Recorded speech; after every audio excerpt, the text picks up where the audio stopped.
semua yang saya kasih sekalian, jati diri dengan pelbagai maksud, tetapi mungkin bagi kita yang terlibat dalam training dan motivation ini,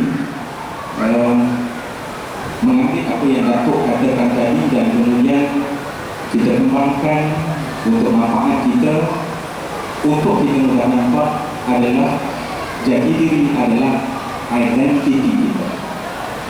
Saya ulang sekali lagi, dalam kekuatan yang telah tersebutkan tadi, maknanya sifat asal bahasa itu, tetapi untuk kita nampakkan apa yang kita boleh bawa dengan kaitkan dengan Rasulullah SAW, ia adalah persoalan identiti kita. Sebab tu kita selalu kata anak-anak muda keliru identiti. Tetapi malamnya, maksud orang dewasa juga keliru identiti.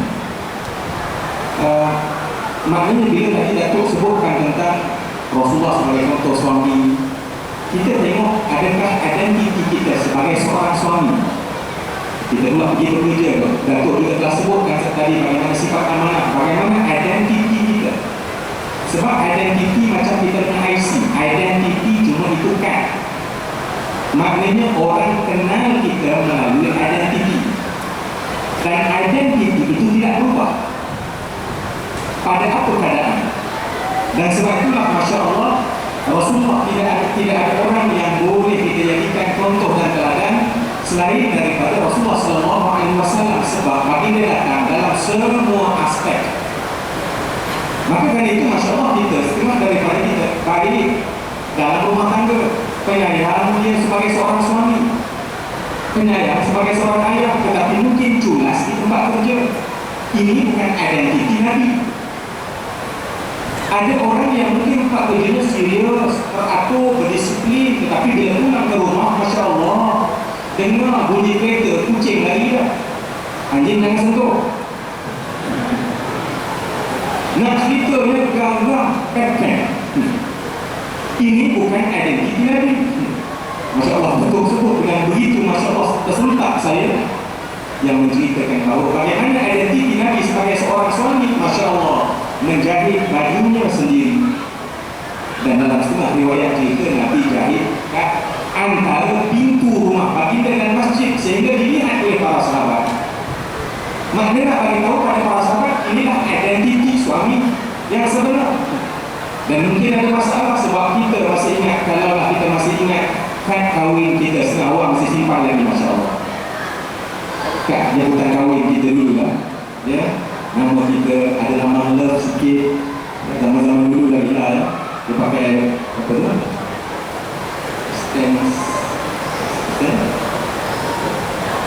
Stensil, Masya Allah, ya.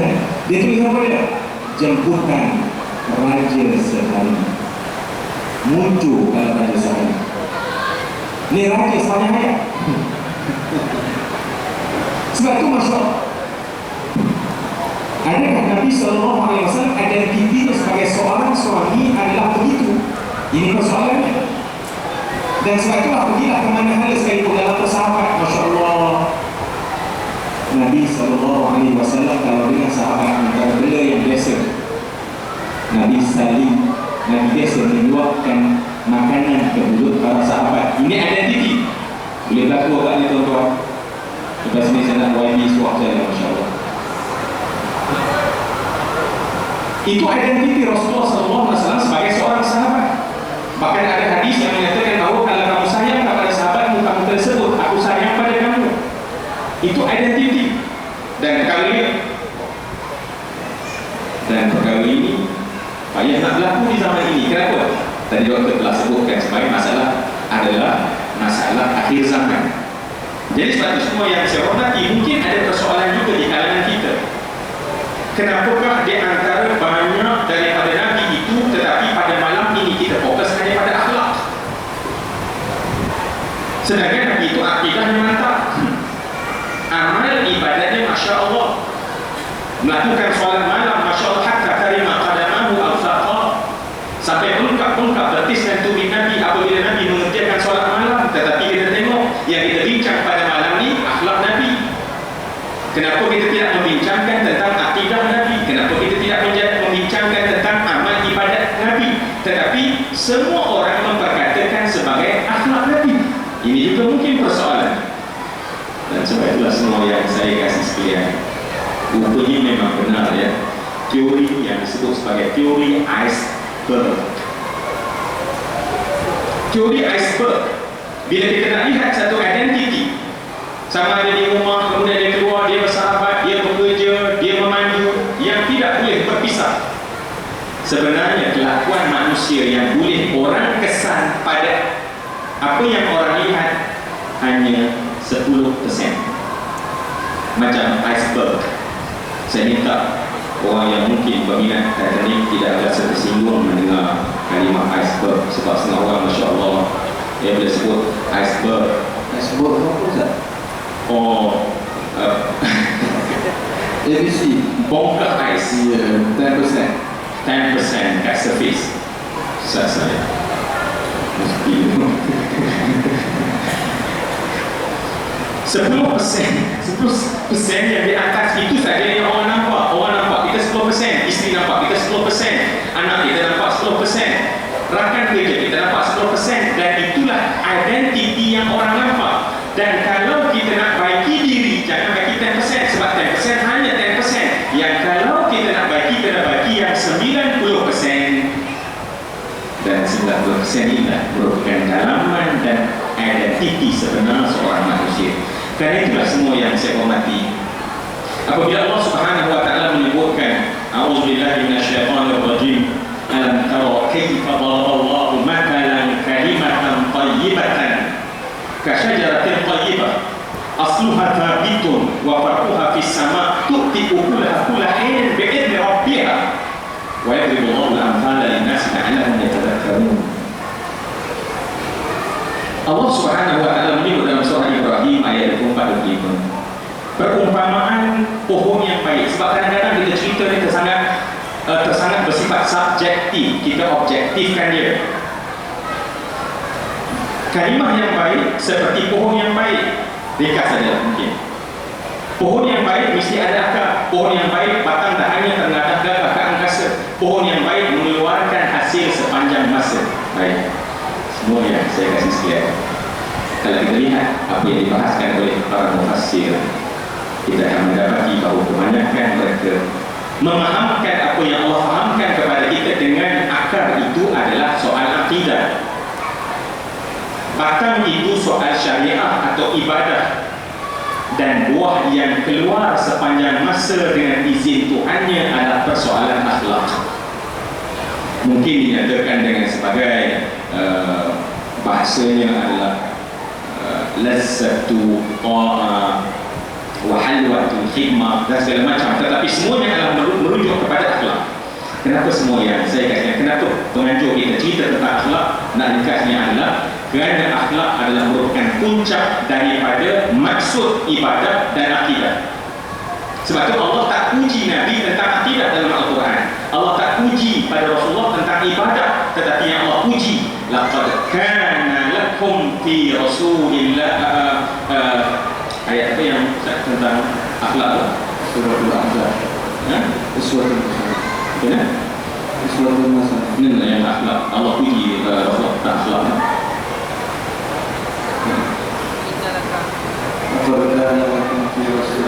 Ada surah Al-Falaq, saya akan dibaca kepada Datuk kata. Ayat tentang fi khuluqin azim. Allah memuji Rasulullah tentang akhlak yang sangat agung dan hebat. Kenapa Allah tak puji akidah? Kenapa Allah tak puji ibadah? Kerana buah adalah merupakan hasil daripada akar yang baik dan pohon yang baik. Jadi sebab itu semua yang saya hormati dan saya kasih sekian. Sebab kalau saya nak buat soalan, agaknya seramai ini, termasuk anak kita yang mungkin sedang bermuzakarah di atas tu, katalah saya tanya semua orang, buah apple agaknya berapa persen yang ada dalam kepala ni buah apple? Nah, ada yang menggambarkan warna hijau, ada gambar warna merah. Boleh saya kata 100% tahu kan? InsyaAllah. InsyaAllah. Sekarang saya nak tukar pokok apple. pokok apple. Berapa persen daripada masjid kita yang nampak pokok apple? Betul please, pokok apple, bukan dukung, bukan lain. Ini terbayang melansai dukung lain. Pokok apple betul-betul. Berapa persen agaknya yang tahu? Boleh ke saya minta nombor sikit? Bagi nombor je. 50%? Ha? 40%. Orang duduk England dia, Masya Allah, ni tak ramai duduk England ni, Masya Allah. 40% tu ramai tu. Tak apalah, pakai juga 40%. Nampak tak? Hilang 60%. Sekarang Masya Allah, tolong buang cerita pada kita semua gambaran akar apple. Berapa persen agaknya? Ni yang 60% yang jawab, yang 40% yang jawab. Nampak? Sampai pada 0%. Sebab itu bila Allah Subhanahu Wa Taala memuji akhlak Nabi, kenapa? Sebab orang tak nampak akidah. Sedangkan akidah paling penting. Orang tidak nampak ibadah, dia mungkin 40% nampak ibadahnya bagian-bagian, tetapi orang nampak, semua orang nampak, kafir nampak, Islam nampak, apa bangsa nampak, yang orang nampak adalah akhlak. Sebab itulah semua yang saya kasihkan, Nabi memperjuangkan, kata Nabi SAW, inna min ahabbikum ilayya wa aqrabikum minni majlisan yawmal qiyamati ahasinukum akhlaq. Hadis diriwayatkan oleh Imam Ahmad dari Jabir bin Abdullah radhiyallahu anhu, kata Nabi sallallahu alaihi wasallam, orang yang paling aku sayang, kata Nabi, dan akan duduk denganku paling dekat di hari kiamat, orang yang paling mulia akhlaknya. Sebab itu semua yang saya kasihkan sebelum saya passing balik Ustaz ada pegang mikrofon tu. Banyak molekul. Dan banyak molekul. Oh, Masya Allah ya. Si baik saya berjaya membayangkan molekul, dia cuba tak nak interrupt, so saya stop. Oh, saya ada 2 minit ni. Okey. Semua yang saya kasih sekian. Sebab itulah bila akhlak Allah nyatakan keluar sepanjang masa dengan izin Tuhan. Sebab ada orang berakhlak masa okey, tapi kat dalam kereta hilang akhlak. Ada orang kalau kena puji okey akhlak, tapi kalau kena keji berubah akhlak dia. Sedangkan kalaulah akarnya baik, batangnya bagus, buahnya akan hasil pada masa Tuhan yang pada bila masa. Mungkin sebelum saya sebab kita tengok dalam perang Uhud. Masya Allah, Datuk saya minta izin. Sebab saya Masya Allah masa pergi Mekah dulu, skrip yang dia punya ragaman tu, Datuk punya buku tentang sejarah. Dalam perang Uhud cerita apa dia? Dalam saat bagaimana Khalid Al-Walid, Khalid Al-Walid ni saya sebut nama, tapi tolong jangan tiru aksi di rumah. Sebab Khalid Al-Walid Masya Allah bila berjalan, Masya Allah kalau dia datang daripada kelas sana, kita dah dengar. Kenapa kita dengar Khalid Al-Walid tidak berjalan melainkan pada pinggangnya adalah 18 pedang. Jangan lepas ni mari pulang datang ke masjid kan, Masya Allah 18 pedang, Masya Allah. Dan 8 handphone. Masya Allah. Dan off kan kata Bilal tadi. Dan tidak memakai serban, melainkan akan menyucuk anak panah pada serban. Pun jangan tiru aksi ni insyaAllah. Dia datang hari Jumaat, tiba-tiba 5-6 orang depan pakai serban anak-anak macam Khalid Al-Walid. Itu saya rasa mufti tak anjurkan kita ikut. Tetapi Masya Allah, Khalid ketika menghentam tentera Islam, ketika dia belum beriman, dan kita tahu betapa kawannya saat itu. Semua yang saya katakan, sebab akhlak paling dalam dia adalah tentang ketenangan. Ya, akhlak paling dalam dia adalah soal ketenangan. Dan seorang wanita, sebab wanita lebih stabil dalam kedudukan pada medan Uhud, sebab mereka duduk di barisan belakang dan yang dihentak adalah barisan hadapan. Sebab itu orang barisan hadapan kocar kacir dan kecamuk pada ketika itu, tetapi wanita dapat menyusun dan melihat daripada bawah. Dan seorang wanita nak berkongsi kisah apa, dia kata, aku nak tengok di mana Rasulullah. Dan pada saat itu kita ingat, pada saat Rasulullah dalam keadaan musuh yang memukul dalam keadaan tidak seperti dirancang, anak panah ketika tentera naik ke Jabal Rumah dan melepaskan anak panah, dan di atas kepala para sahabat itu adalah ibarat hujan yang sangat lebat dengan anak panah yang menghunjam pada ketika itu. Apa kata seorang wanita sahabat ini? Aku mendapati Rasulullah berdiri, sedangkan di atas kepala Nabi hujan anak panah, dan aku lihat Rasulullah tersenyum pada ketika itu. Rasulullah boleh senyum dalam keadaan panah yang begitu dahsyat. Cuba bayang tuan-tuan, ni yang kata Allah kata keluar hasil sepanjang masa, bukan ada masa gelabah, ada masa boleh stabil. Dan saat gawat berlaku adalah bila Nabi jatuh dan bin menyucuk pipi Nabi dan mencungkil geraham Nabi dan darah mengalir. Ada sahabat berkata, ya Rasulullah, doakan agar orang-orang Quraisy dilaknat oleh Allah. Ketika para sahabat menadah darah merah yang bertakung dalam tangan mereka dan darah tersebut mengalir daripada pipi Nabi, ada sahabat kata, ya Rasulullah, doakan laknat untuk orang kafir. Apa jawaban Nabi? Aku diutus oleh Allah sebagai pembawa rahmat dan aku adalah seorang Nabi, bukan pemberi laknat. Saudara Allah, boleh sebut dalam Al-Quran akhlak itu, buah itu mengeluarkan hasil sepanjang masa dengan izin Tuhan. Masya Allah. Saya rasa kalau ini akhlak, identiti diri, tenang, gawai, susah, senang, mahal, murah, dalam keadaan stabil, inilah dia akhlak Nabi SAW. Ustaz yang kita boleh bincangkan. Terima kasih kepada Ustaz Zorabi. Banyakkan panel kita sentuh berkenaan dengan akhlak, dan kita bersempena juga dengan forum kita Ma'al Hijrah ini. Saya nak berkongsi suatu pesanan Rasulullah sallallahu alaihi wasallam pada Sayyidina Abu Bakar As-Siddiq. Semua kita tahu suasana ketika Nabi dan Abu Bakar berada dalam Gua Thur. Ketika musuh terlalu hampir, Abu Bakar dalam keadaan panik dan ketakutan, nyawa baginda sallallahu alaihi wasallam terancam. Dalam keadaan panik, ketakutan, stres, Nabi ajar satu ayat yang menyebabkan hilang stres dan ketakutan. Kita boleh hafal ayat ni zaman sekarang. Kita nak hidupkan program masjid, orang beli, orang tutup. Kita nak amalkan sunnah, orang kata kita melampau. Kita nak tiru akhlak Nabi, orang kata poyo. Kan? Pelbagailah. Jadi kita bersedih, pusing. Maka ingatlah apa yang Nabi sebut pada Abu Bakar ketika dalam gua. Nabi sebut apa, tuan-tuan?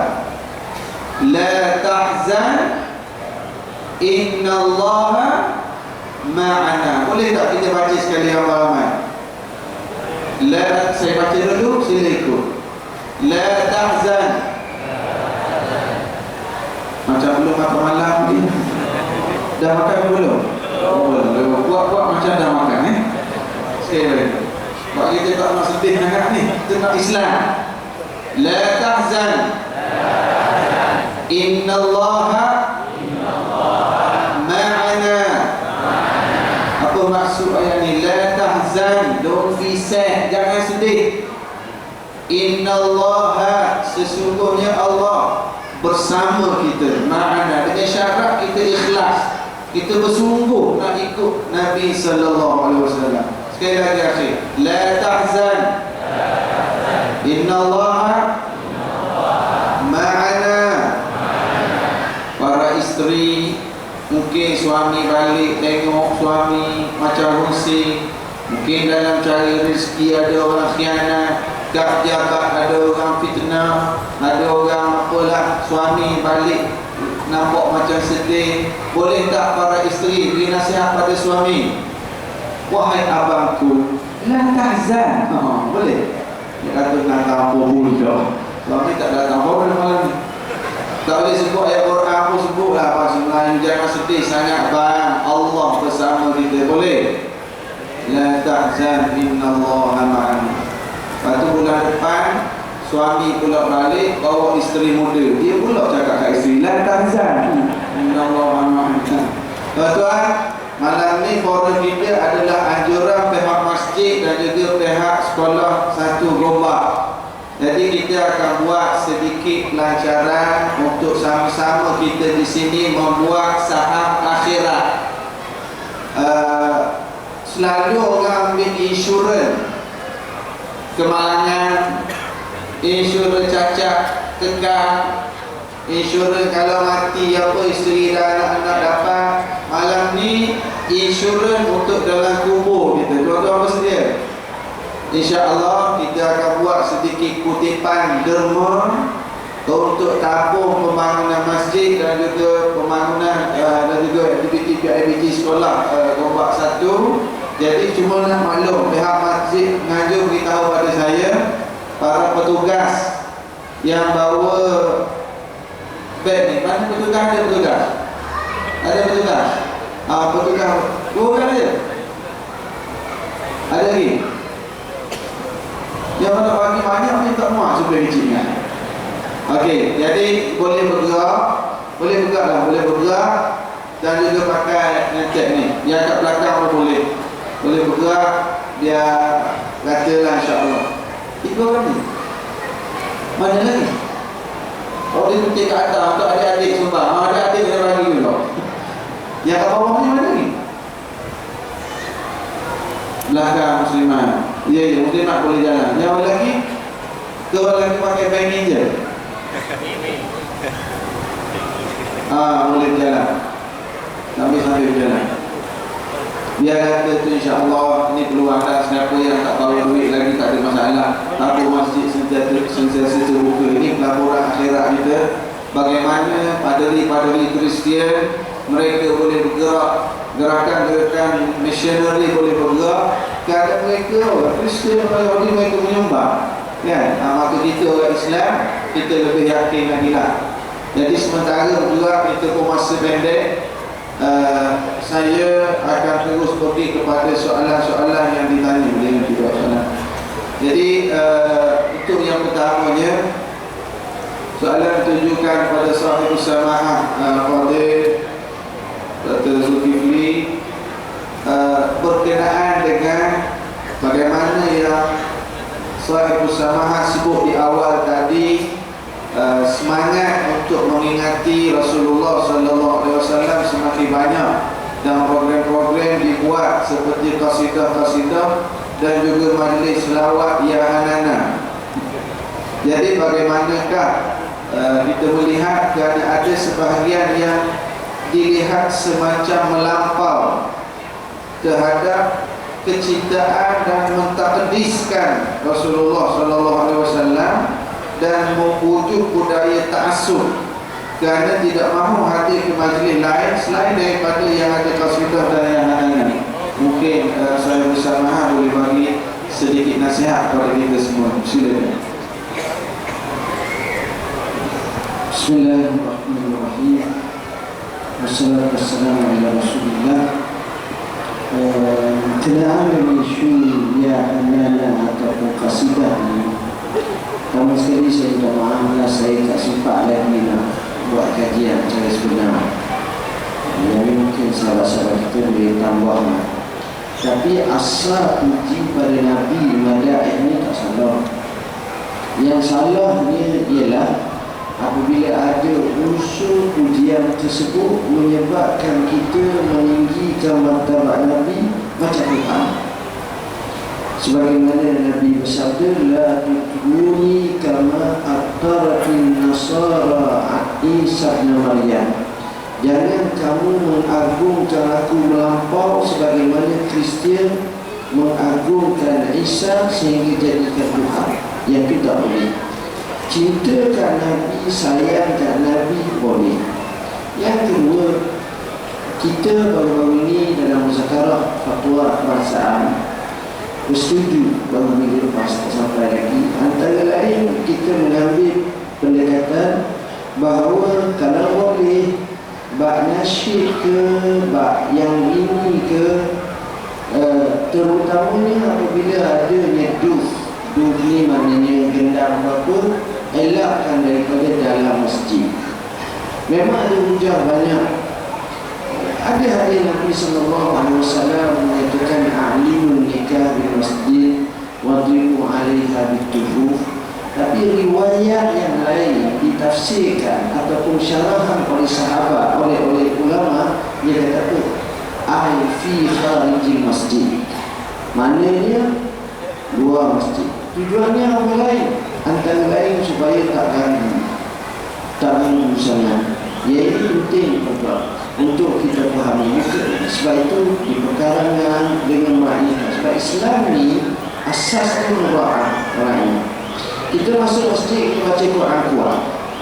Sepatutnya kita dapat pahala, tapi ganggu kawan kita sedang sembahyang sunat. Tak betul macam tu. Hak boleh cakap kuatnya tunggu mengajar. Kalau dia senyap tak jadi pula.